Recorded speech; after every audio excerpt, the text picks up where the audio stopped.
Olá pessoal, tudo bem? Aqui é o WG para mais um vídeo para vocês. E pois é, pessoal, vamos falar de rios hoje, né? O rio Amazonas, né? É uma coisa que de outro mundo, né? O maior rio do planeta. Mas você já parou para pensar como é que um gigante desses nasceu, né? Vamos mergulhar nessa história incrível para entender a origem desse colosso, né? Então, só para a gente ter uma ideia do que a gente está falando, né? Um quinto de toda a água doce que chega nos oceanos, vinda de todos os rios do mundo, vem só do Amazonas. Então é um volume de água que a gente mal consegue imaginar. Mas o mais impressionante é que nem sempre foi assim. Essa configuração do rio que a gente conhece hoje, ela é uma escala de tempo da Terra super recente, né? Então como essa maravilha se formou? Para descobrir, a gente vai ter que viajar milhões de anos no tempo. E a nossa história começa com um grande arquiteto do Amazonas. Uma cordilheira gigantesca que literalmente redesenhou um mapa de um continente inteiro, né? Imagina só, a Cordilheira dos Andes, né? Uma muralha de rochas com mais de 4.000 metros de altura. Então esse paredão imenso fica bem no caminho das nuvens carregadas de umidade que vem lá do Oceano Atlântico. Então viajando pelo continente, né? O que acontece ali é um fenômeno que os geólogos chamam de efeito orográfico. É bem simples na verdade. As nuvens batem nas montanhas, são forçadas a subir, e aí elas esfriam e despencam toda a água que carregam. Então, tudo do lado leste, que é onde nasce a bacia amazônica. E do outro lado? Bom, do lado oeste, o ar chega sequinho, criando uma sombra de chuvas e alguns dos desertos mais secos do planeta, né? De onde vem essa muralha de montanhas? Para entender isso, a gente precisa ir ainda mais a fundo no tempo e falar de uma colisão em câmera lenta, né? Uma colisão em escala continental. E olha só, isso não foi algo que aconteceu do dia para a noite. Foi um processo de dezenas de milhões de anos.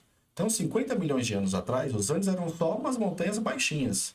20 milhões de anos atrás, o que dominava a paisagem era um pântano imenso.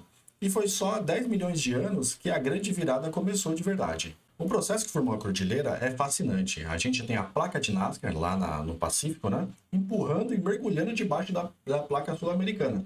Pensa numa batida de carro super, super lenta, né? Então a crosta do continente amassada, ela não tem para onde ir. Então ela enruga, dobra e sobe, né? Então é assim que ao longo de milhões de anos os Andes foram erguidos. E é aqui que a história fica com cara de filme. É difícil de acreditar, mas o rio Amazonas já correu na direção completamente oposta de hoje. Então é isso mesmo, né? Por milhões de anos, a água que nascia no oeste da Amazônia não ia para o Atlântico.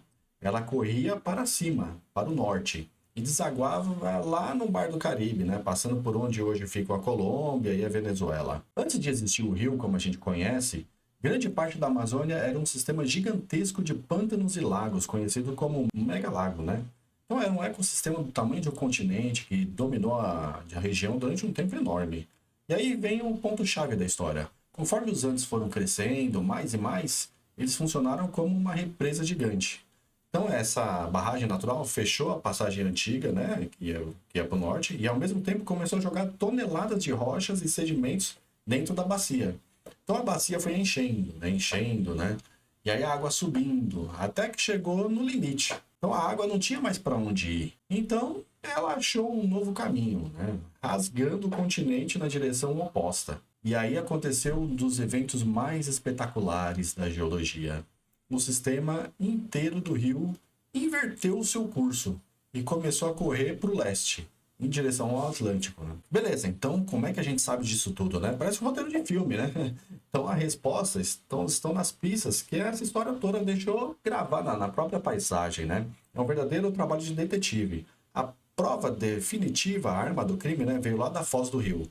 O geólogo Pedro Val, ele explica que os cientistas analisaram amostras do fundo do mar e encontraram algo incrível, né? Em camadas de 10 milhões de anos atrás, começaram a aparecer minerais que só existem nos Andes. Pronto, era a prova de que o rio finalmente tinha conectado as montanhas ao oceano. Outra pista importante são os paleocanais. Pensa neles como cicatrizes na paisagem, né? São vales com formato de rio, mas que hoje estão secos. Então eles são um mapa dos caminhos antigos que a água fazia, mostrando como que o rio era antes da grande virada. E tem uma ideia super recente que é fascinante.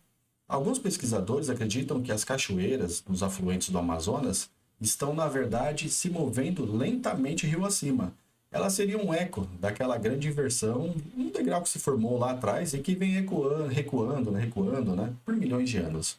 E quando a gente junta todas essas peças, fica claro que o Amazonas não é só um lugar no mapa, ele é um processo, né? Ele é uma história que foi escrita no tempo tão gigantesco que a nossa mente mal consegue processar. Então, para a gente resumir essa saga toda, né? Qual é a receita para criar um maior rio do mundo? Bom, primeiro você pega uma placa continental bem estável, depois adiciona uma colisão de placas em câmera lenta para levantar uma barreira de montanhas, usa essa barreira para represar o rio e forçar ele a inverter o curso, né?